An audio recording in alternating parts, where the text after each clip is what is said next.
para conseguir que Mario Testino hiciese ese número estuve varios años, 2 o 3. Es difícil porque al final tienes 12 números. Y no cualquiera puede decir que estuvo 15 años al frente de Vogue España. ¿Cómo es ese vestidor que hay dentro de Vogue? Todas las producciones de Vogue, la mayoría las hacíamos fuera de España. Fotografiar en Nueva York, en Los Ángeles, que en Madrid, al final era mucho más económico. Era un trabajo muy demandante y aunque parece que todo es glamuroso, trabajaba 20 horas o 12 muchos días, o 14 o 15 o lo que hiciera falta. Con Karl Lagerfeld, Bruce Weber, Peter Lindbergh, entrevistar a Tom Ford, luego pasarelas, París, Milán, Nueva York, Londres, no sé qué. Estoy aquí entrevistando a Alexander McQueen en el bar de la esquina de su oficina con este señor que es Dios. Pues no va tan vestida como una directora de Vogue. Y dentro del rol de directora de Vogue, pues tuve que ser un poco menos natural y tener ese punto de moda muchísimo más afinado día a día. Lara es la persona que baja los sueños a tierra y los convierte en algo tangible. Cuando todo se dispersa, ella pone foco. Cuando hay ruido, pone orden. Ella es la reina del tablero, la que piensa varios movimientos por delante. Aaron es impulso, es su intuición y es riesgo. Es creatividad sin pedir permiso. Incomoda lo justo para que algo nuevo ocurra y ve caminos que no siempre son evidentes. En el tablero, Aaron juega como un caballo, imprevisible y capaz de cambiar el rumbo de la partida con un solo movimiento. No piensan igual. Y menos mal. Este podcast vive justo en ese punto de tensión. La industria en llamas. Un podcast de Aflame Group. Hoy tenemos con nosotros a una de las mujeres más influyentes de la moda en España. Ella es periodista, directora y empresaria. Y no cualquiera puede decir que estuvo 15 años al frente de Vogue España. Y no cualquiera puede decir que es una gran amante del talento emergente y que lo impulsa con todas sus fuerzas. Hoy tenemos aquí a Yolanda Sacristán. Hola. Bienvenida, Yolanda. Bienvenida. Gracias, encantada de estar aquí con vosotros. Un placer. Igualmente, es una suerte tenerte hoy con nosotros. Creo que va a ser un podcast súper interesante, que incluso nosotros vamos a aprender muchísimo de ti. Así que nada, estamos aquí para disfrutarlo. Primero y antes de todo, ¿cómo estás? ¿Qué tal te encuentras? Fantástica, la verdad que muy bien. Muchísimas gracias a vosotros. Seguro que yo también aprendo un montón de vosotros. Y nada, a tope. Nos encantaría que compartieras, Yolanda, con nosotros en qué momento te encuentras, tanto personal como profesional. Pues en un momento te diría que lo definiría como de paz mental. Un momento muy tranquilo, profesionalmente estoy súper contenta, un montón de proyectos. Con la agencia que fundé pues tenemos muchísimos clientes buenos, todos son buenos, cualquier cliente siempre es bueno, como sabéis, pero bueno, tengo mucha suerte con ellos pues porque te permiten crear, trabajar planes que van un poco más allá de lo convencional y bueno, con cositas encima de la mesa y a ver qué me depara el año 2026, que todo pinta súper bien. Muy bien. Qué bueno, creo que es súper importante como compartir, ¿no? Como a lo largo de nuestra trayectoria, de nuestra vida, damos como saltos tan importantes, ¿no? De liderar una cabecera tan importante como es Vogue, ¿no? A ir dando saltos y acabar emprendiendo por tu cuenta. Y eso es algo que, bueno, nosotros también lo vivimos y nos hace como mucha ilusión poder compartir todo esto contigo, o sea, estos momentos. Empezando un poco desde los inicios, ¿no? Porque al final tú, bueno, ya nos contaste que es vocación, ¿no? Que tú siempre quisiste ser periodista. ¿Qué fue aquello que te hizo? ¿Cuál fue el reto, ¿no? de ser periodista a pasar a estar al frente de una gran cabecera?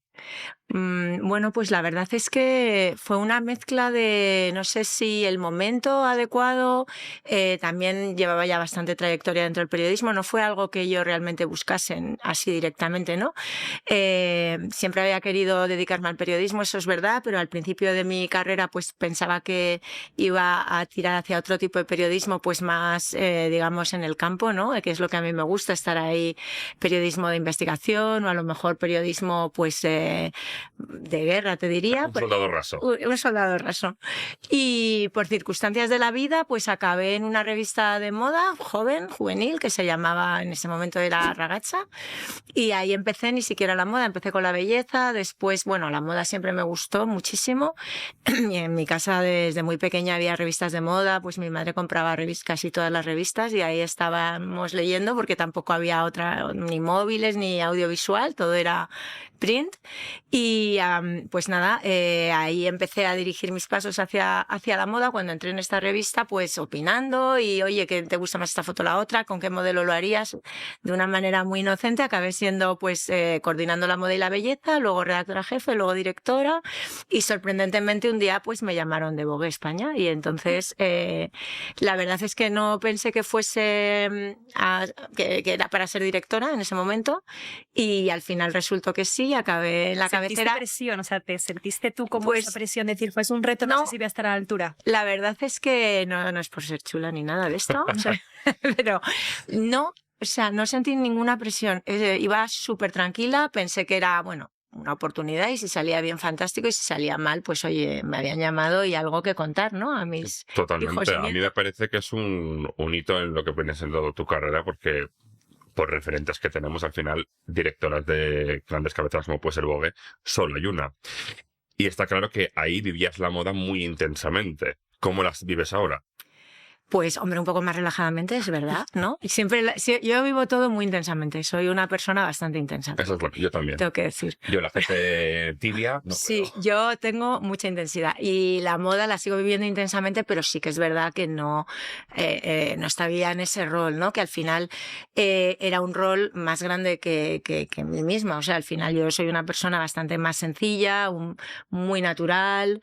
Y dentro del rol de directora de Vogue, pues tuve que ser un poco menos natural y tener ese punto de moda muchísimo más afinado día a día. Ahora pues me puedo relajar un poco y depende del día que tenga, pues siempre a la moda, porque a quien nos gusta la moda no podemos evitar ponernos algo que esté de moda, pero de una manera un poquito más relajada, sí. O sea, podríamos decir que ahora la moda te emociona más, porque antes quizás era un trabajo, una rutina y una exigencia que podías tener. No, antes me emocionaba igual de muchísimo.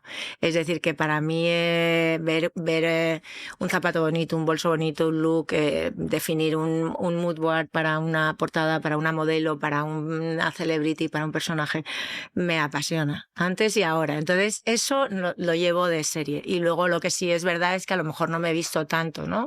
En el día a día, Claro. como me podía tener que vestir antes, pues para recibir a determinadas personas o para dar clase en la universidad, que también dábamos un máster, porque al final tú estás en ese rol y la persona que te ve, pues el 50% es el rol, ¿no? Entonces llegas y pues no va tan vestida como una directora de Vogue, o sí o no.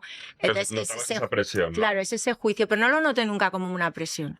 Lo noté, o sea, lo disfruté. Al final, oye, se espera de mí que vaya de una determinada manera, me encanta la moda, pues voy a ir de esa determinada manera. Vamos a hacer un pequeño parón porque eso es importante. Como sabéis, la Industria en Llamas nace de Aflame Group, nuestra agencia de comunicación y marketing especializada en marcas de moda. Y realmente este podcast no surge porque sí. Surge porque desde dentro siempre veíamos el mismo patrón. Sí, mucho ruido, mucha estética y muchas acciones sueltas. Pero poco sistema, y eso es lo que acaba quemando a las marcas. Total, marcas agotadas, equipos saturados y crecimiento irregular que no sabes muy bien de dónde viene. Y escuchábamos muchas conversaciones interesantes detrás de cámara que nunca se decían en voz alta. Por eso decidimos crear este espacio, para dar voz real a la industria y hablar de lo que normalmente se queda en privado. Y en Aflame trabajamos justo ahí, en conectar identidad digital y crecimiento bajo una misma dirección. Porque si tu marca está haciendo mucho pero sientes que avanza poco, Probablemente no necesitas más acciones. necesitas sistema, necesitas dirección. Ahora sí, seguimos. Pero, por ejemplo, la película que hemos visto todos del Diablo Viste de Prada, esa escena en la que Andy entra en las oficinas, tengo claro que no es así de superficial, pero al final sí que el ambiente laboral propicia... no sé cómo explicarlo, pero sí que como propicia esa necesidad de emperifollarte, montarte todos los días como si fuese Nochevieja. Pues sí, la verdad es que sí, porque es nuestro trabajo y son nuestras herramientas de trabajo. Al final, las prendas, las colecciones, pues conocer lo que hacen los diseñadores. Y sí que es muy gracioso que las personas nuevas que entraban en el equipo pues llegaban de una manera sencilla, ¿no? Como puedes ir a trabajar a cualquier otra oficina, y a las 2 semanas el cambio era un poco el de Andy. O sea, veías a la persona como...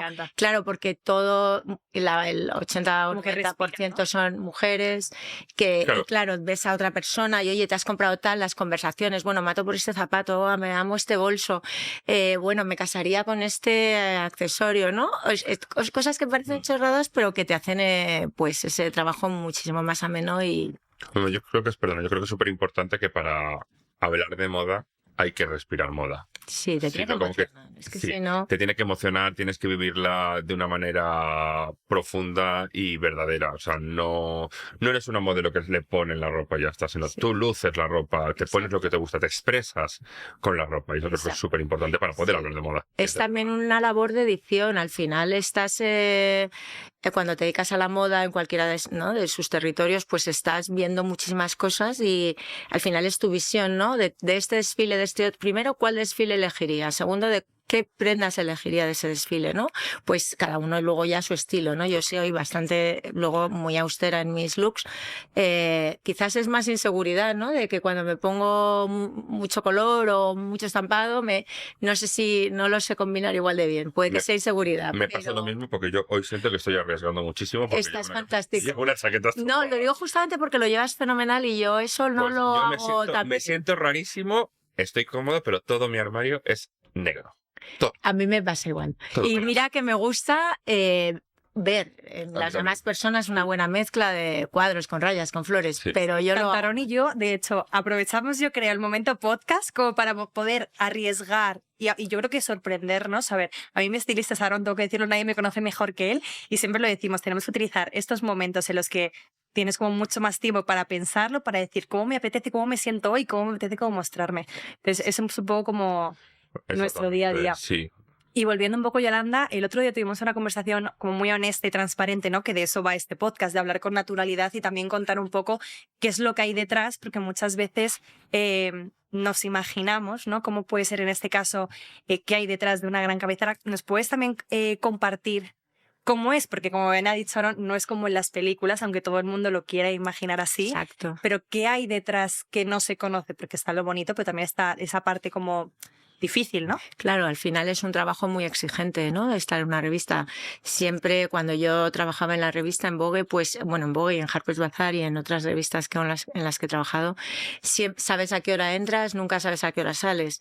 Y luego cuando trabajas, cuando tu trabajo depende de otros, como este podcast, por ejemplo, que depende de que el invitado venga, de que se quiera hacer lo que le proponéis, de que se exprese, pues siga un poco la línea del podcast, etcétera, es muy complicado. Hay muchas variables. Claro, hay muchas variables. Si tú dices, bueno, pues pego sellos, ¿no? Pues oye, hoy pego 30, mañana 40 y así hasta. Pero al final el problema de eso es que cuando el trabajo depende únicamente de ti, sí que tienes la certeza de cuándo va a poder pasar. Claro. Pero cuando hay muchas variables, y además, es muy complicado. Variables desde que la modelo pierde el avión, llegó con una alergia, o se puso enferma, o no llegó, o llegó y se encerró en el cuarto de baño, cosas que nos han pasado de verdad, y no quiso salir, y entonces hubo que contratar a otra persona y traerla desde Londres, porque la agencia de la modelo está en Londres.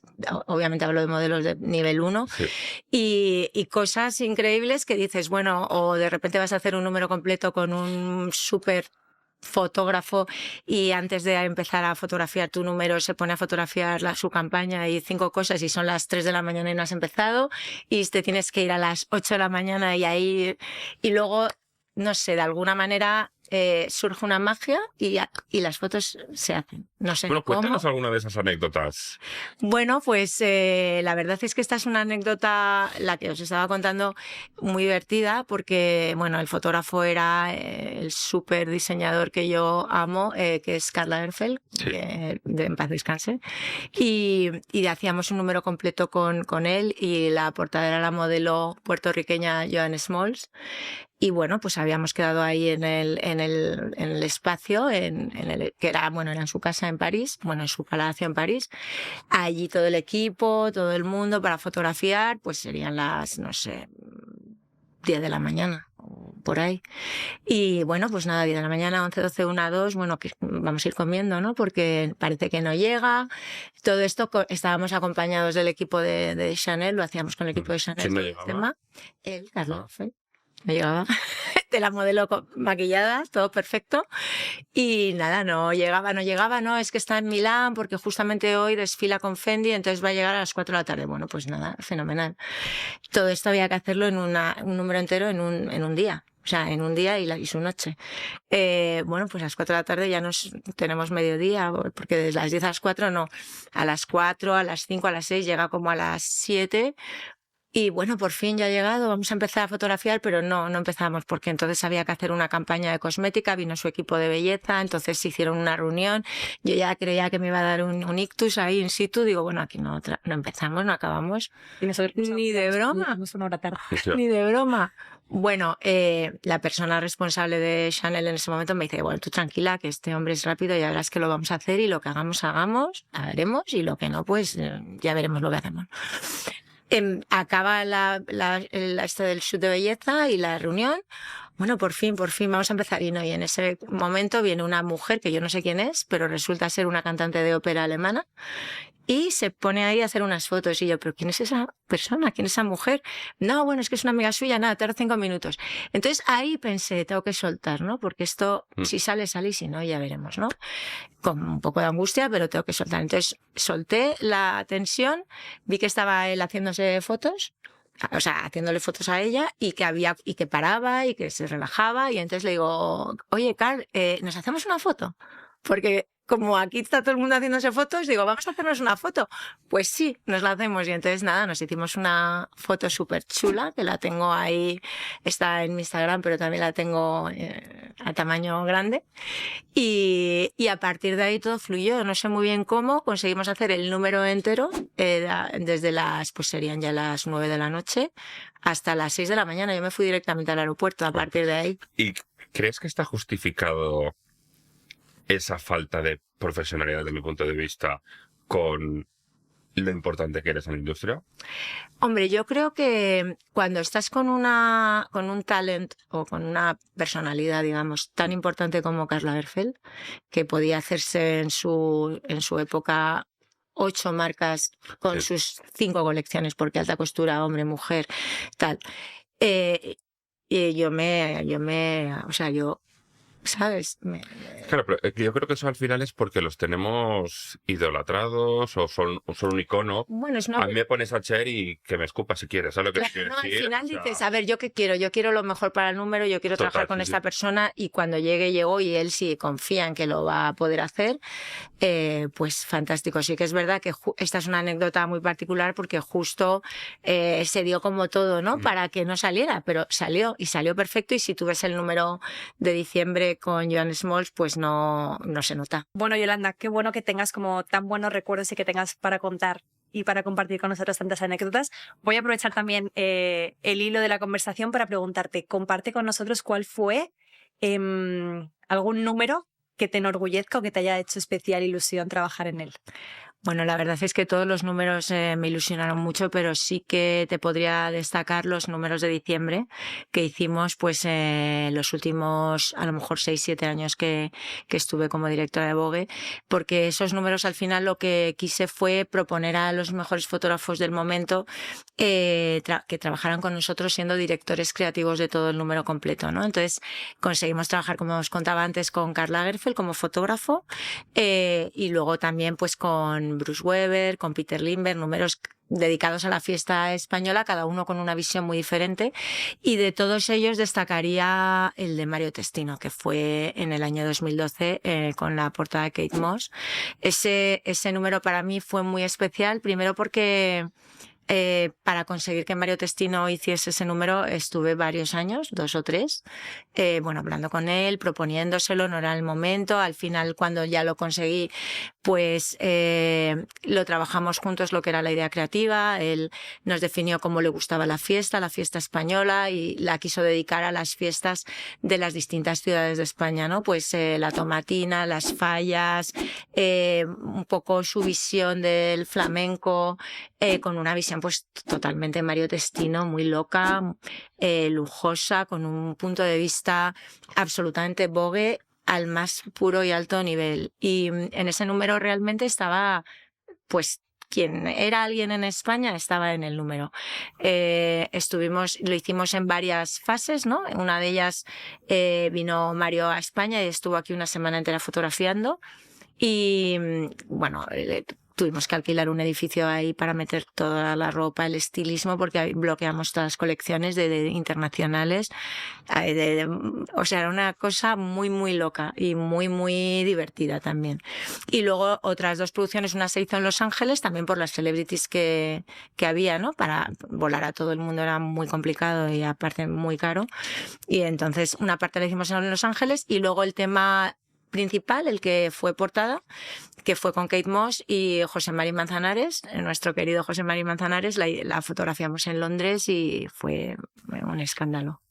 Ahora que dices eso de alquilar el edificio, yo como estilista tengo una pregunta que me gustaría saber y creo que mucha gente también se la hace que no ha podido estar en las oficinas de Condé Nast. ¿Cómo es ese vestidor, almacén, armario, tienda dentro que hay dentro de Vogue? Bueno, es un almacén muy importante, no es como el de la película. Ojalá hubiera sido así, pero sí es un espacio grande, una sala grande y bueno, llena de burros. Es un poco esto, es un poco guau, ¿no? Sí que es verdad que como las producciones son cíclicas, ¿no? Pues ahora fotografías toda la moda o la alta costura, o luego tienes la alta costura se hace en París, pero bueno, temas un poco más elevados, o tienes un Vogue Novias. Entonces, no siempre está lleno, o sea, va estando lleno o no, dependiendo. Como es que se va rotando, ¿no? Se va rotando. Y nada, y cuando hacíamos producción, todas las producciones de Vogue, la mayoría las hacíamos fuera de España, al final era mucho más económico y más por la logística, mejor fotografiar en Nueva York o en Los Ángeles que en Madrid, porque traer a todo el mundo aquí era muchísimo más complicado que volar a 2 personas allí, ¿no? A la estilista y el fotógrafo normalmente estaba allí. Con lo cual sí que había momentos de maleta de producción, donde tienes que hacer las 8 O sea, tienes que coger todo el vestuario y trasladarlo a donde se Sí, pero no todo, hacías todo muy seleccionadísimo. O sea, muchas veces parte de la ropa te la colocaban en la localización, las marcas, ¿no? Pues si tienes un Dior, un Chanel o lo que sea, te lo colocan en Los Ángeles y no te lo tienes que llevar desde aquí. Y el resto de marcas, pues sí te las llevas desde aquí, muy, muy puesto el look. Esto con esto, el look 3. Luego los looks de pasarela completos. El look de Dior va entero de Dior, el look de Vuitton va entero de Vuitton, el look de Chanel va entero de Chanel. Con lo cual eso facilitaba un poco. Y, por ejemplo, ¿os ayudáis entre cabeceras? Quiero decir, en Vogue España, Vogue Alemania, si tenéis que hacer algunas cosas ahí. Bueno, ahora eso ha cambiado mucho porque ahora es un Vogue una marca global y única, entonces sí que ahora hay muchísima más sinergia en ese sentido, incluso se fotografía a todos no sé, en Londres o en Nueva York y funciona para todos los demás Vogues en general.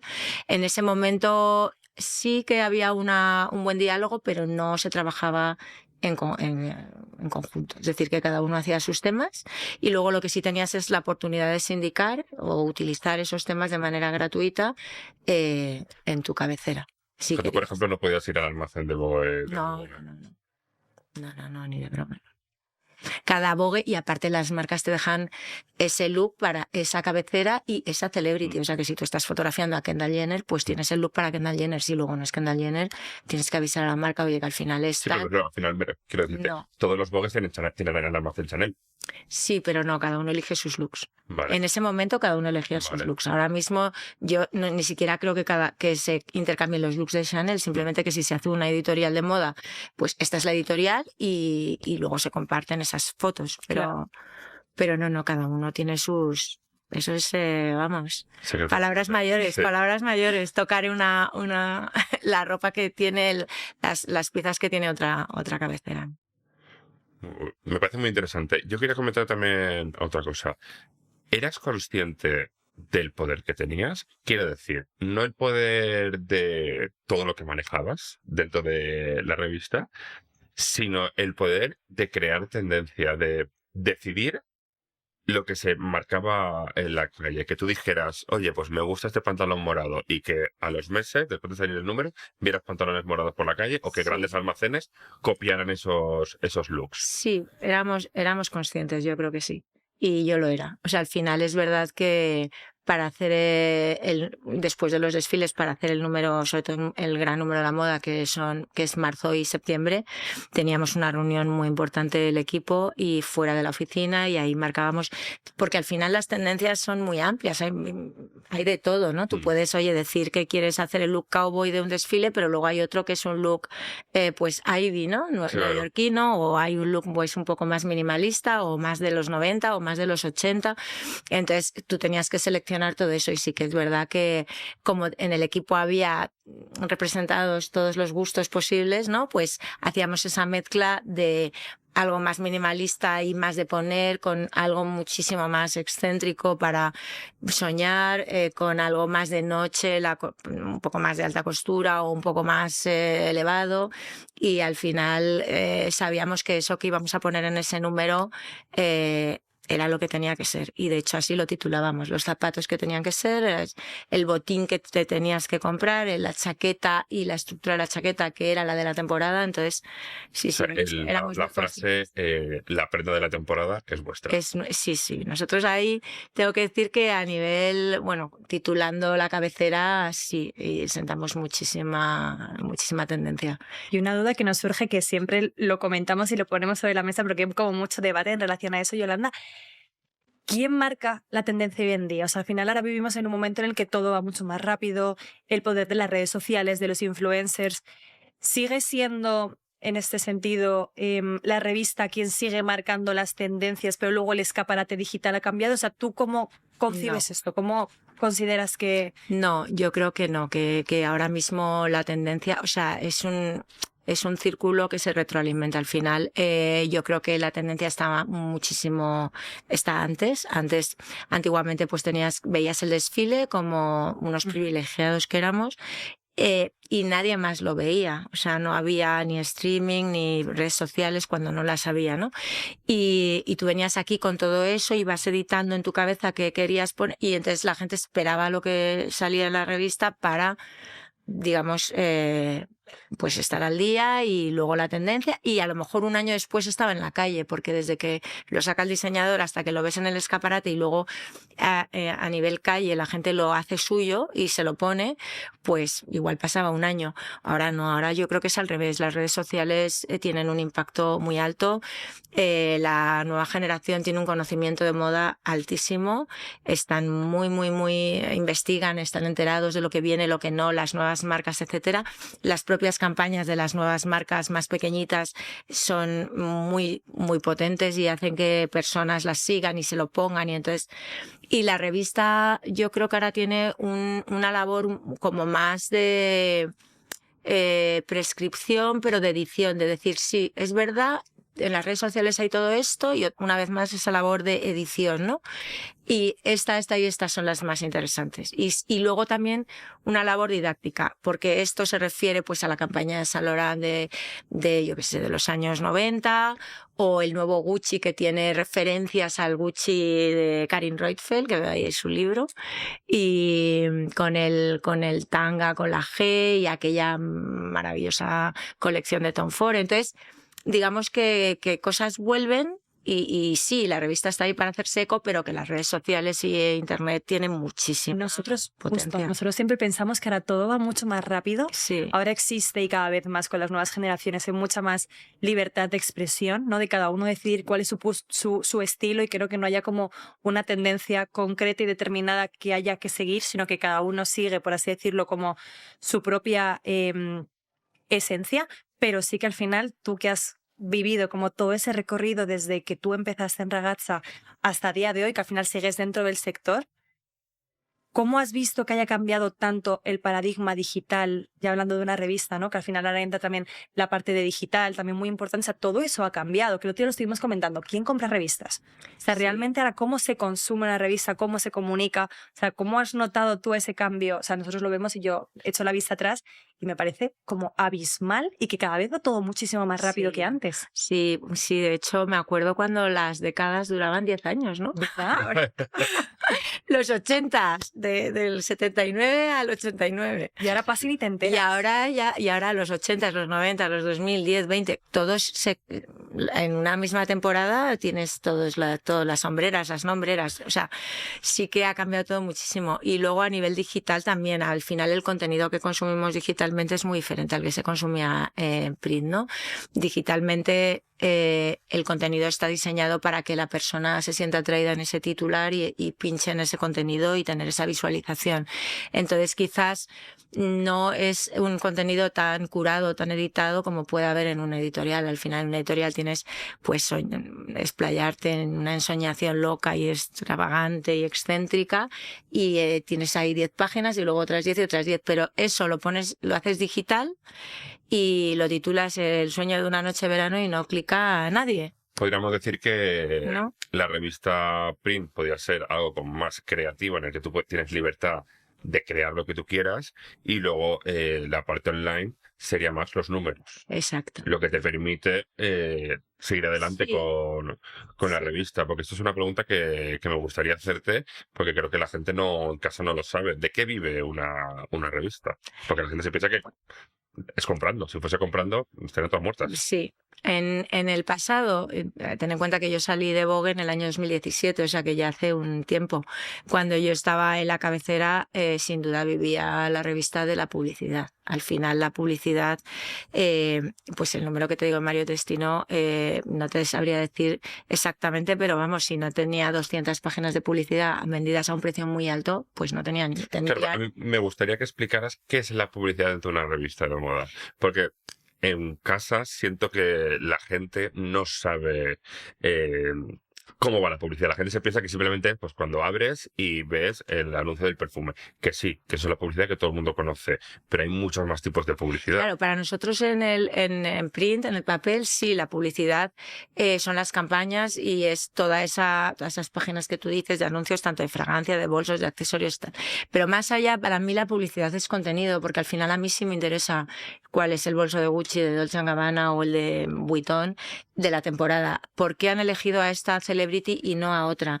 Que luego esa celebrity es la que abre el desfile o lo cierra o está en primera fila. O sea, al final la publicidad es un lenguaje que comunica y que aporta dentro de una revista pues muchísimo contenido y que sienta cátedra también. O sea, la campaña de Gucci, si está en exterior, en interior, apoyada en una pared que le da el sol, no le da el sol, si está saltando en una cama elástica, o sea, todo eso es contenido. Claro, eligiendo la publicidad, Claro, marcas la tendencia marca también. esa tendencia también.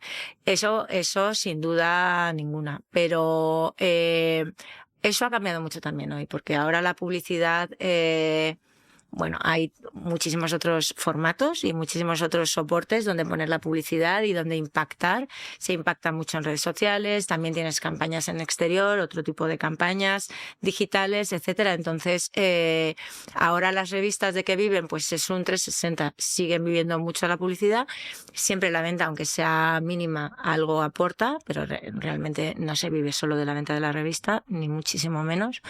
Y mucho menos con los números que tienen algunas cabeceras que son pequeños, entonces no podrían existir con equipos tan grandes con venta de revista. Pero ahora hay unas nuevas líneas, pues hay eventos sobre todo, pues Vogue Fashion Night Out, por ejemplo, u otros eventos que están patrocinados en torno a celebrities, tendencias, etcétera, tanto pequeños como más grandes, en los que las marcas apuestan pues para hacer esas colaboraciones, y eso también forma parte de ese business plan. Como que todo va evolucionando y que seguramente, tal y como sucede ahora, seguramente dentro de otra década que sea más corta, será también, los formatos irán cambiando y se irán adaptando un poco, yo creo, a los nuevos formatos de consumo, ¿no? que existen, por así decirlo. Luego hay otro tema importante, volviendo, que me acaba de venir a la memoria lo que acaba de decir Aarón, de el poder que tú tenías, ¿no? Dentro de una revista tenías la posibilidad de crear, de dirigir y de poner en marcha iniciativas interesantes, muy bonitas, como para aquellas marcas o aquellos jóvenes diseñadores. Entonces es algo que nosotros también apoyamos mucho y valoramos, y nos encantaría también que nos contaras un poco lo que pudiste hacer dentro de tu trayectoria que aportase tanto valor. Sí, pues fue muy ilusionante poder traer a España el evento Vogue Who's on Next, que era un evento que ya existía en Italia, lo hacía Vogue Italia, y era un evento que consistía en dar esa visibilidad visibilidad a nuevos talentos de la moda. Al final, Milán y París siempre han sido como las capitales de la moda, y Madrid es una ciudad que empezó a estar también muy, muy potente y muy emergente con un montón, bueno, Madrid y España al final, pero que lo hicimos aquí en Madrid, ¿no? Y Vogue Who's on Next, ¿en qué consistió? Pues era, esto lo voy a decir de nuevo porque lo de Madrid y España no me ha gustado, ¿vale? Vale. Que luego los de Barcelona se enfadan conmigo. No te preocupes. Entonces, te decía que para mí fue muy ilusionante poderme traer a España y replicar el Vogue Who's on Next, que era un proyecto y un evento en torno a dar visibilidad al nuevo talento de moda.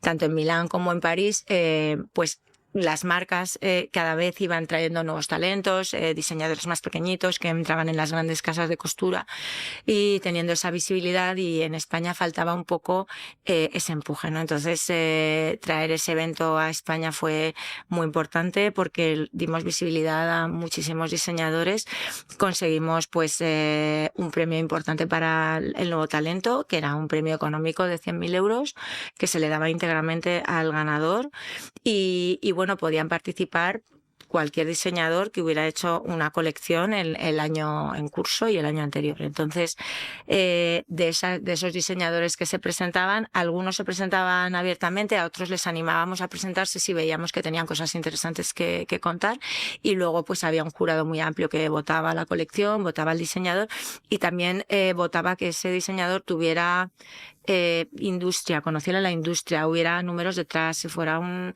diseñador que produjese en España y que tuviera como un futuro, ¿no? Entonces, bueno, pues ahí estaban Moisés Nieto, Juan Vidal, pues María Escoté y otros diseñadores que la verdad es que fue un placer y un honor pues tenerles y trabajar con ellos. ¿Había más iniciativas por aquel entonces? Porque es verdad que ahora sí que hay bastantes iniciativas de apoyo al joven emprendedor, pero por aquel entonces ¿había o más, o fuisteis bastante pioneros en dar ese apoyo? No recuerdo que hubiera, sí, a lo mejor me equivoco y entonces me disculpo, pero no recuerdo que hubiera más iniciativas. Yo creo que fuimos bastante pioneros en la propuesta y luego también en tener esa diversidad, ¿no? Al final los diseñadores son muy diversos y nosotros animábamos a que dentro del pool de diseñadores que quedaban finalistas hubiera una diversidad, pues de muy modernos a muy clásicos, toda esa diversidad de marcas y diseñadores y bueno, no recuerdo que hubiera muchas otras A iniciativas. mí esa iniciativa me parece maravillosa, pero sí que es cierto que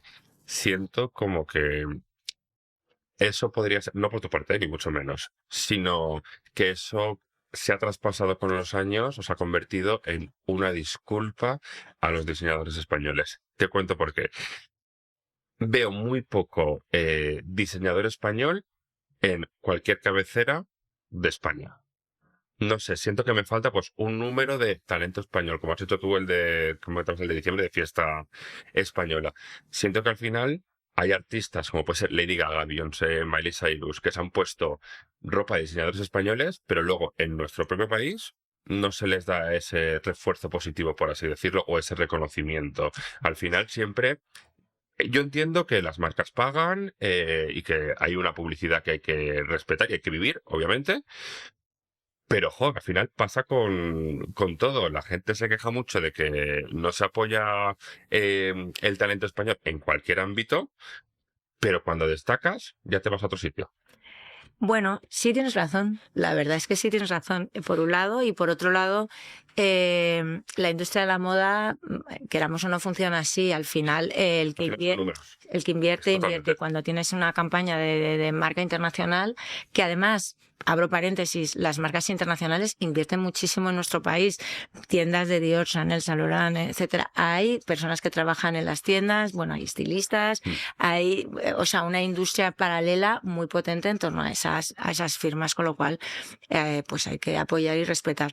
Pero sí que es verdad que los diseñadores españoles, pues en España todavía, pues a lo mejor no tienen tanto presupuesto o invierten de otra manera en sus colecciones, invierten en sus redes sociales, invierten trabajando de otra manera, y todavía las revistas o las marcas, las cabeceras como marca, a lo mejor no han entendido bien lo importante que es hacer ese apoyo, y yo me incluyo, a lo mejor no lo entendí bien en su momento, ¿no?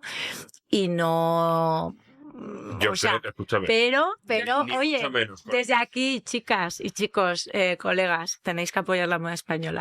Claro, pero ni mucho menos te cargas tú la culpa, porque creo que bastante has hecho con ver lo que hacen en otros países que podría ser beneficioso para España. Pero sí que siento que se podría hacer un número de diseñadores españoles y ya está. Que yo igualmente voy a intervenir porque yo conozco a Yolanda, y eso tengo que decirlo, Yolanda, porque yo cuando lancé mi marca, Yolanda fue la primera persona que vino a todos los eventos que yo hice, que me impulsó a colocar también la marca en los espacios en los que ella pudo, o sea que me demuestra que es una persona que al final lo ha llevado consigo tanto cuando ha tenido la oportunidad de hacerlo, como que continúas haciendo esa pues Totalmente. yo tenía que decirlo. Sí, no, sí, por eso lo digo. O sea, estoy tremendamente agradecida. yo estoy seguro de que si Yolanda estuviese ahora mismo en una cabecera, a lo mejor este podcast le hubiera plantado la semilla y yo hubiera dicho, oye, vamos a hacer esto, porque es que ya lo hizo en su momento con Cursos Next y al final es un concurso con un reconocimiento de ganar un premio de Vega para un diseñador español que desde mi punto de vista pues marca una carrera. Si yo mal no me equivoco, todos los que han ganado Cursos Next han tenido un despegue y ahora son diseñadores españoles reconocidos, como puede ser un Moisés Nieto, un Juan Vidal o una María Escoté. Totalmente. Bueno, y tengo que decir también, una impulsadora. Tengo que decir también que nosotros hacíamos Vogue, por supuesto, y también hacíamos Vogue Colecciones y Vogue Complementos, y en Vogue Colecciones dedicábamos pues más de 100 páginas, la cabecera era muy, muy grande, a todos los desfiles de la moda española. No a lo mejor en editorial de moda tal cual, pero sí uno por uno con sus looks, los desfiles, etcétera, ¿no? Entonces sí que ahí dedicábamos, o sea, que no se quedaba fuera, pero que a lo mejor tendría que ser más. Eso siempre es bueno. O sea, a lo mejor, no, quizá no más, sino a lo mejor equitativo. ¿A qué me refiero con esto? Porque a nosotros en la agencia nos pasa mucho que nos escriben los estilistas de las cabeceras, tengo la portada con no sé quién, vale, vente. Me vacían el showroom, pero me lo vacían y luego no sale, oye, es que no se puede poner nada, no pasa nada. Porque al final de cuentas puede no gustarle o puede no encajar. Pero luego ves la editorial, la portada, y son todo anunciantes. Y dices, entonces, ¿para qué me llevas la ropa? ¿Para qué me plantas esa pequeña ilusión de que a lo mejor uno de mis diseñadores puede estar en una portada? O sea, es eso que no termino de entender. A lo mejor no que todo sea un número de español, pero oye, tenemos todo Chanel, vale, ¿se puede combinar con otra cosa? Oye, pues vamos a meter... Es difícil, ¿eh? Es difícil porque al final tienes 12 números. No, totalmente. Son 12 y tienes, no sé, a lo mejor en aquella época teníamos 250 anunciantes, muy importantes. Claro, o sea... Entonces, claro, tenías que seleccionar de los 250 los 12 mejores para 12 portadas. Es muy difícil. Yo no digo que sea fácil, no sé si a lo mejor sacar un Vogue España Junior, ¿sabes? O algo así. Pero al final de cuentas no deja de ser una empresa y los números son los números y eso lo entendemos perfectamente. Oye, pero si le podemos plantar la semillita a alguien para que le eche una ayuda a todos los diseñadores españoles, claro, plantada está. Claro que sí. Ahora, Yolanda, vamos a cambiar un poco de etapa porque al final, bueno, así tu recorrido ha sido muy amplio. Salimos de Vogue España, pasamos a Harper's Bazaar. No te voy a preguntar qué diferencia tuviste, ¿no? entre trabajar por una revista u otra, pero sí tú a nivel reto personal y profesional en este gran cambio. ¿Qué fue lo que impactó dentro de tu carrera ese salto? Bueno, pues Harper's Bazaar es una revista que como tal es igual de importante que Vogue, en el sentido de que, de hecho, en Estados Unidos es una cabecera que nace antes de Vogue, con un ángulo un poco diferente, puesto que si Vogue era... y siempre fue para mí y para los que trabajamos allí la Biblia de la moda como definición de la cabecera, Harper's Bazaar tenía una connotación pues más cultural, ¿no? Más alineada con el mundo del arte y de la cultura en general. Entonces, un poco el reto que tuve cuando llegué a la cabecera fue el de llevarla al terreno de la moda y la belleza de una manera pues con más foco, porque al final, como tú hablabas antes de la palabra mágica que va con nosotros, que es los anunciantes, ¿no? Los anunciantes son de moda y de belleza principalmente. Entonces, si la revista tiene mucho foco en cultura, mucho foco en otros territorios, te quedas fuera de algunas campañas importantes y al final vivimos de la publicidad. Total. Que es siempre acaba el círculo retroalimentándose. Entonces, ese fue el reto. El reto también era una cabecera a nivel técnico pues más pequeñita, con menos presupuesto. Entonces había que hacer un gran trabajo con menor presupuesto y con un poquitito menos de recursos, pero siempre con toda la ilusión. Y bueno, yo creo que también lo conseguimos, ¿no? Pero sí, yo ya veía que mi ciclo en las revistas de alguna manera se cerraba.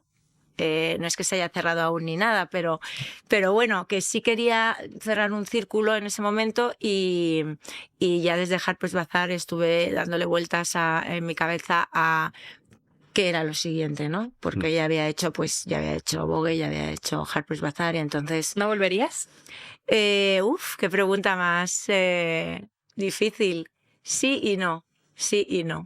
Sí, con un buen proyecto siempre, o sea, para las revistas al final son mi vida y las amo y me encanta y creo que tengo una cierta facilidad, o sea que sabría hacerte un planillo así y ya sabría lo que pondría y a quién pondría y seguramente os sorprendería porque a pesar de que la gente me vea pues de otra generación y a lo mejor más clásica,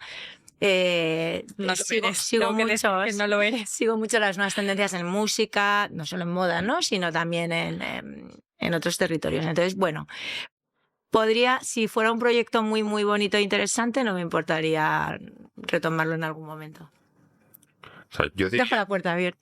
Sí, no, eso está fenomenal. yo diría que tienes una de las trayectorias laborales, perdona, que mucha gente podría envidiar. O sea, ya no por el tiempo que has estado, sino y en las cabeceras que has estado, sino también porque desde que tú entraste en Vogue, la disparaste. Cuando entraste en Harper's, cambiaste el estilo. Al final, eres la persona del cambio, ¿sabes? Y eso es muy bonito. O sea, aunque digas que tu etapa pues sentías que se había terminado, quizás porque lo que ya tenías que haber hecho, ya lo habías hecho. Sí, O sea, es verdad que... plantar esa semillita, que estoy hoy con la semillita que no para, pero bueno, hacer ese cambio. O sea, Bueno, sí que es verdad que en tantos años hicimos muchas cosas, no las he ido yo sola, las hice con siempre el equipo, que sin ellos obviamente pues no hubiera hecho nada, ¿no? Pero hicimos muchas cosas. Es que a veces yo misma no lo digo en alto porque me da hasta vergüenza a veces, ¿no? Que estás viendo una película o una serie de televisión o en un concierto o esto y lo otro y dices, esa la saqué, esa también la hice, bueno, esto ya lo hice yo y lo otro también lo hicimos y tal. Entonces sí que a lo mejor en ese momento y después de números como el de Mario Testino donde estaba absolutamente todo el mundo, pues sentí que había que cerrarlo de alguna manera, ¿no? Pero bueno, oye, ahora todo ha cambiado, efectivamente, hay nuevas personalidades, nuevos iconos, todo, entonces, ¿por qué no? sí, o sea, totalmente de acuerdo, pero de verdad creo que deberías sentirte súper orgullosa de la trayectoria que tienes, porque algo que siempre dice mi madre es, trabaja en lo que te enamora y nunca trabajarás. Efectivamente, y así lo sentí yo. Yo creo que a ti a lo mejor te puede pasar como a nosotros, que en una producción te tiras, pues como has contado antes con Karl Lagerfeld, 12, 18, 24 horas seguidas comiéndote un sándwich frío y malo y te da igual, no sufres. Sí. Luego estás, pues cuando eres joven, en un bar, en una tienda de ropa, 4 horas porque tienes media jornada y te estás muriendo a la media hora. Y aquí no nos duele ni la espalda, ni nos estamos en casa, ni tenemos sueño. Nada. Todo eso es verdad que es muy mi carácter, ¿no? Luego ves la foto bonita y hecha y es como, guau. Todo merece la pena. Mereció la pena. Sí. Las horas, las horas, dices, Sí. es que qué bonito. Y los detalles, ¿no? A veces eran detalles que solamente los que trabajamos ahí veíamos, ¿no? Por ejemplo, pues mira, hicimos una vez un tema con Cindy Crawford y todo su reportaje, cada capitular era la letra, ¿no? La C empezaba con C, la I, la N, la D, la Y, o sea, arrancaba cada texto. Una cosa que seguramente nadie se dio cuenta, pero a mí me parecía lo máximo. O sea, a lo largo del número pues hacíamos este tipo de cosas y arrancábamos... Pues, por ejemplo, cosas como que la capitular, la letra que abre, ¿no? Grande, la marcaba la maqueta. Y a veces era una W y te buscabas la vida para empezar el texto con una W. Ahí no se cambiaba la capitular porque era la bonita que pegaba con esa foto. Entonces, ese tipo de detalle o no sé, o el número del amarillo, y todo tenía un toque de amarillo y lo veías, ¿no? Desde la carta, el logo, porque ese año pues todo era amarillo, que es un color un poco así sorprendente, ¿no? Y el Pantone fue el amarillo, entonces todo era como con un toque de amarillo en algún punto. Y ese tipo de cosas a mí me hacía súper divertido. muy era que al final- satisfactorio.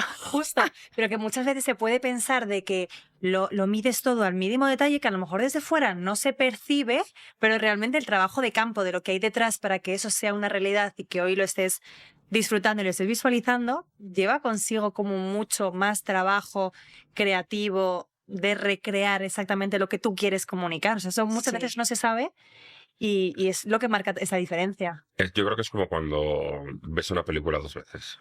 La primera la disfrutas y la segunda la analizas. Eso es totalmente. Entonces, tú ya estabas en la fase de análisis todo el rato. Sí, y luego a mí me gusta mucho,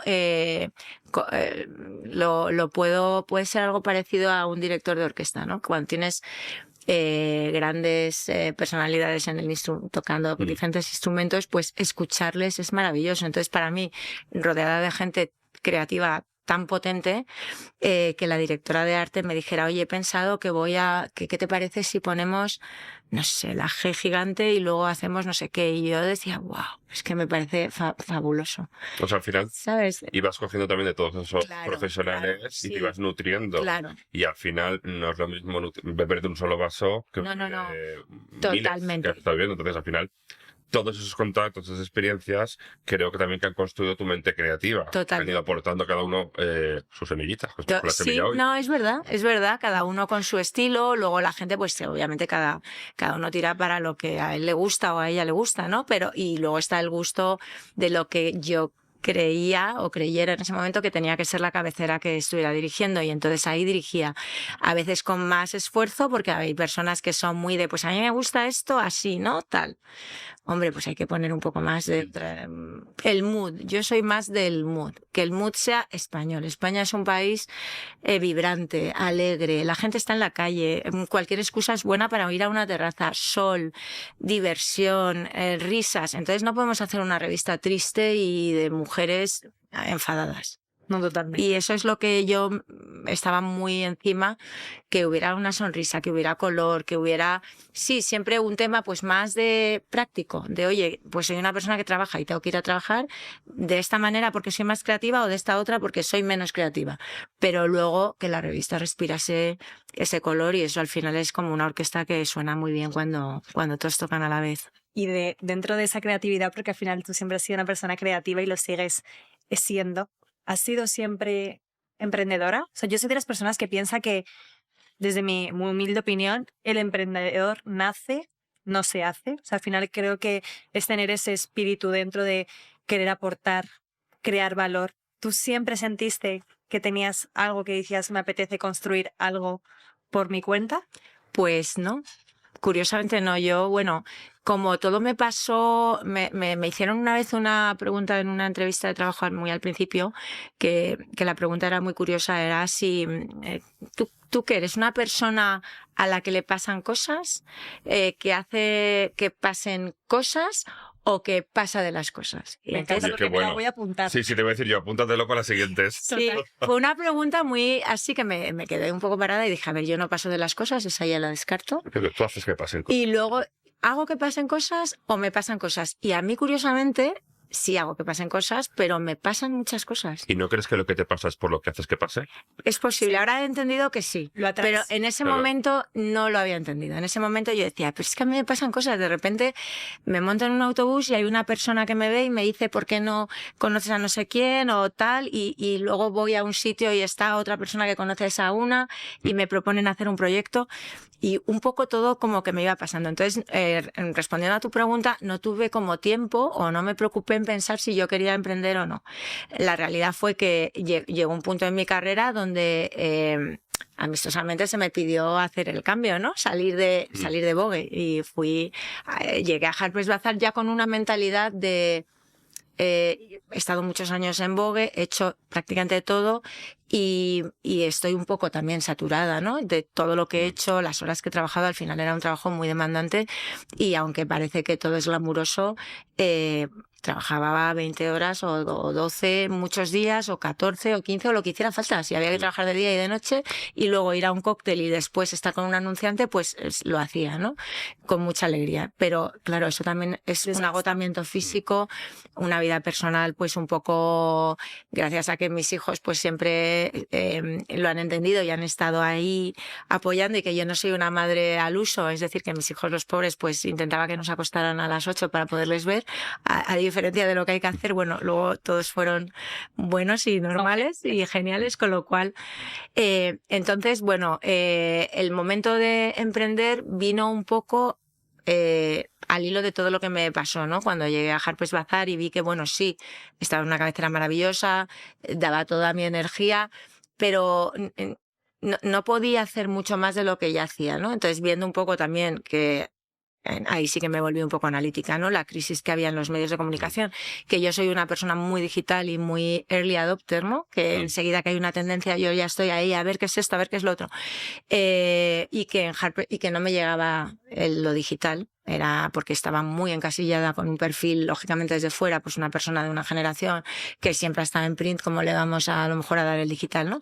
Pues dije, me tengo que montar yo mi proyecto desde lo digital y entonces pensé que al final yo había hecho la comunicación de una agencia desde el punto de vista de adaptada a un medio de comunicación, pero en realidad hablando con todas las marcas es inevitable cuando estás hablando con un cliente, oye, porque estaría fantástico que hicieras esto así o dar ideas a algunos diseñadores de moda, pues no tengo idea para el desfile, ojo, me encantaría pues no sé qué hicieras. Yo ahora mismo estoy recuperando Dinastía, ¿por qué no ves la serie? Y de repente que eso fluya en la cabeza de otra persona, ¿no? Pues al final son pequeños planes de comunicación. Pues, pero sigues aprendiendo. Todos los días. Nunca se para de aprender. Nunca. Y además de todas las personas que me rodean. No importa su profesión, ni estatus, ni conocimiento, ni nada. Y es verdad que desde tu agencia, al fin y al cabo, ya no solo tratas moda, es que al final trabajas con sectores muy diferentes entre sí, con como tú bien dices, con planes de comunicación, con estrategias tan diferentes, que al final también tienes esa capacidad. Yo siempre lo digo, que es que siempre vas a estar absorbiendo y aprender de los demás y estar abierta Totalmente. para seguir como...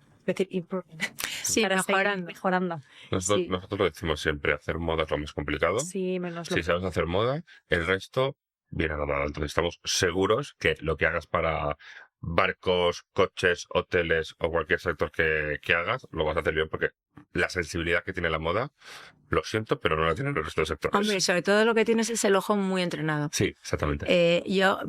Mis amigas a veces cuando vamos de compras o algo, ¿no? Es que ¿cómo puedes verlo, la cosa que nadie ve? ¿Cómo puedes? Y es que yo entro en un sitio y es que haces así y dices, eso. Yo siempre lo decía, ¿no? A mí me llaman a gritos. Yo estoy aquí, las piezas. Sí, entonces cuando tienes ese ojo para la moda, es inevitable que entras, no sé, en un hotel. Tienes un cliente que es un hotel y entras y automáticamente ya sabes lo que falla, lo que no falla, lo que harías, lo que no harías. Ves una red social, ves lo que te raya, no te raya, lo que te hace toc, lo que no te hace toc. Yo soy muy de tocs. A mí hay algunas cosas que me hacen toc. Y ya directamente la propia cosa te lo está diciendo. Si escuchas, es que está ahí. Sí, como si fuese fosforito. Totalmente. Literal, totalmente. a nosotros nos pasa también mucho en la agencia. Bueno, pues quería hacerte una pregunta, porque tienes una carrera admirable. Entonces me gustaría saber cuál ha sido tu momento que digas, wow, o sea, lo he logrado, estoy aquí, o cómo he llegado aquí, ¿sabes? A lo largo de una carrera de tantos años que ha habido muchos momentos así, wow, ¿no? A lo mejor el primero fue cuando me llamaron de Vogue y me dijeron, no, es que queremos que seas la directora de la cabecera. Dije, wow. Antes de eso me hicieron una entrevista en Londres, en la sede central, y el dueño, la familia, ¿no? Que eran los dueños, es una empresa familiar de alguna manera, pues me entrevistó. ¿no? Y entonces eso también fue muy guau, porque bueno, eso da para otra cena. Pero el hecho de entrar en ese edificio, ¿no? En Vogue House en Londres, fue como, no sé si me van a coger aquí, pero estar aquí ya es tan grande y tan maravilloso que da igual si me cogen o no, ¿no? Iba como muy libre en ese sentido. Y con un discurso cero aprendido porque, bueno, tenía un amigo que me decía, hombre, vas a Vogue, te tienes que aprender esto y lo otro. Y era tanto que memorizar que dije, es que lo voy a decir mal. Con lo cual si me preguntan algo que no sepa, pues voy a decir que no lo sé y ya está. Y eso fue muchísimo más interesante que habérmelo aprendido, porque al final valoraron también ese punto de naturalidad y de no tenerlo todo como... Esa frescura. Sí, esa frescura. Y luego a lo largo de mi carrera, pues no sé, haber conseguido determinados personajes, haber estado el número de Mario Testino, haber trabajado con Carla Eiffel, entrevistar a Alexander McQueen, entrevistar a Tom Ford. No, es que hay tantos momentos que yo dije, estoy aquí entrevistando a Tom Ford, o estoy aquí entrevistando a Alexander McQueen en el bar de la esquina de su oficina, tomándonos un café con este señor que es, bueno, Dios, en la moda. No sé, bueno, estar en la fiesta, es que te podría decir, estar en la fiesta del 20 aniversario de Dolce & Gabbana y estaba ahí cantando pues desde Diana Ross a, yo qué sé, cosas que dices... estoy en esta presentación y hay una sorpresa de un concierto y es Pharrell Williams. Yo te digo una cosa. O sea, es que qué más guapo. Voy a decir una cosa, tía, escribe un libro. Sí, la verdad es que debería. Tengo ahí ideas, pero bueno, que nadie tiemble. ¿Algo que te queda por hacer llorando? O sea, algo que me digas, tengo este sueño, voy encaminada a eso. O sea, al final, pues un poco lo que tú has dicho, en la vida es importante, yo creo que también como dejarlo fluir, nada es cuestión de suerte, todo se trabaja y precisamente en el momento en el que estás en la rueda, como decíamos antes, hace un minuto, es cuando las cosas empiezan a llegar, pero no es fortuito, es porque realmente lo atraes y porque estás como manifestando que tu trabajo y todo el esfuerzo que dedicas es precisamente para ir a mejor, ¿no? Ir como consiguiendo esos logros, pero tú tienes algo en ese camino, ese recorrido que digas, todavía quiero llegar a este punto porque no lo he logrado, o es una meta? No, la verdad es que sí, o sea, hay muchísimas cosas que me encantaría hacer y que yo creo que necesitaría pues otras 5, 6, 10 vidas para hacer, porque en el momento en el que tomas un camino, otros caminos no los tomas. Entonces, yo soy muy de, si hubiera hecho esto otro y... Siempre hay un coste de oportunidad. Claro, sin arrepentimiento, porque tomas un camino y es un camino maravilloso, como tú sabes que eres emprendedora, pues no todo es muy bonito, hay momentos duros, hay momentos de, pero cómo me he metido en este lío y ahora cómo salgo de él, y con gente que trabaja contigo, pues hombre, con mucha responsabilidad, pero sí que es verdad que hay muchísimas cosas que me hubiera encantado hacer, empezando pues, mira, cosas que haces tú, como por ejemplo una marca de moda. Muchas veces pues me dicen, oye, ¿tú cómo no has hecho una marca de moda? Y pues es verdad, me hubiera encantado hacer una marca de moda o con alguna. Sí. Por eso, entonces a lo mejor, quién sabe. Recuerda que eres la persona del cambio. Entonces, cuando quieras puedes cambiar. Eso sí que es verdad, eso es lo único que es real, que todo lo demás no lo es, que es el cambio. Estamos en constante cambio y vibración y evolución, y entonces lo único... El momento es ahora que lances tu marca de moda. Nos avisas porque tenemos una agencia de comunicación y showroom, así que nosotros te la llevamos. Vale. Y bueno, como ves, tenemos aquí un ajedrez y al final, para ganar una partida, hay veces que hay que sacrificar ya no un peón, sino a lo mejor un alfil o una torre, que son piezas importantes dentro de una partida. ¿Qué has tenido que sacrificar tú para estar donde estás ahora? Pues en ese momento no lo veía como un sacrificio, aunque sí un poco, pero no del todo. Pero ahora, echando la vista atrás, sí que a lo mejor he sacrificado muchísimas horas y momentos con mi familia. Como os decía, dirigir una revista y una cabecera, tanto Vogue como Harper's como cualquier otra, requiere muchísimas horas de trabajo, y me sentía un poco a veces como un bombero, ¿no? Apagando fuegos, que se nos cae la modelo, tal, que no sé qué, que hay que presentar mañana tal, que cual, los números, todo, ¿no? Y eso iba en detrimento un poco de mi vida familiar, aparte de que nuestro trabajo no era de 9 a 6, sino que a las 6 empezaba el cóctel, el anunciante, el evento, etcétera, ¿no? Entonces muchísimas veces he llegado a mi casa muy tarde y mis hijos ya dormidos, pues a lo mejor con mi marido que me esperaba, pero ya era pues eso, a las 11:30 cenando y dices, esto un día detrás de otro, detrás de otro, detrás de otro, luego pasarelas, París, Milán, Nueva York, Londres, no sé qué, seguidas, ¿no? Pues mira, con decirte que, por ejemplo, mis 2 hijas tuvieron la idea de nacer las 2 en octubre, en plena Semana de la Moda las 2, y durante todos los cumpleaños, sobre todo de la segunda, porque la tercera es mucho más pequeña y yo ya no estaba tan activa, pero la segunda siempre su cumpleaños caía en la cena de condenas. Entonces yo no podía estar en su cumpleaños ningún año durante a lo mejor 7 años. Vaya. Luego ya los desfiles después de las Torres Gemelas cambiaron un poco. La semana creo recordar que se adelantó o se atrasó. Bueno, el caso es que no caía justo y tenía la oportunidad de irme un día y pasar un día en Madrid entre Milán-París o París, lo que fuera, ¿no? Y bueno, eso es lo que más me duele, aunque ahora, como os digo, viéndolo hacia atrás, como les veo absolutamente felices y que al revés no lo han sufrido nada porque les hacía pues 2 cumpleaños, el con madre y el sin madre. Pues, está muy bien, eso es como yo que tengo los padres separados, tenía doble regalo. Así que sí, eso es lo que sí que al final de tantos años trabajando en la industria, sí que decía, me gustaría estar más tiempo con mis hijos. De hecho, para mí la pandemia, y está mal que lo diga, pero fue casi un regalo, porque estar ahí encerrados con mis hijos y mi familia seguido tanto tiempo, fue como, uy, ¿y esto? Es maravilloso. Claro. No tanto para ellos como para mí. Pero bueno. Bueno, Yolanda, millones de gracias por compartir estos momentos con nosotros. Ya teníamos la suerte de conocerte. Ahora sabemos muchísimo más de ti. Estoy convencida que ese es como incluso un momento más de los muchos que nos quedan por compartir contigo. Millones de gracias. Ha sido un placer. Espero que la hayas disfrutado tanto como nosotros. Lo hemos disfrutado muchísimo y antes de despedirnos del todo, nos gustaría darte pues, un regalo de parte de todo el equipo de Vogue. Muchísimas gracias. Qué monada.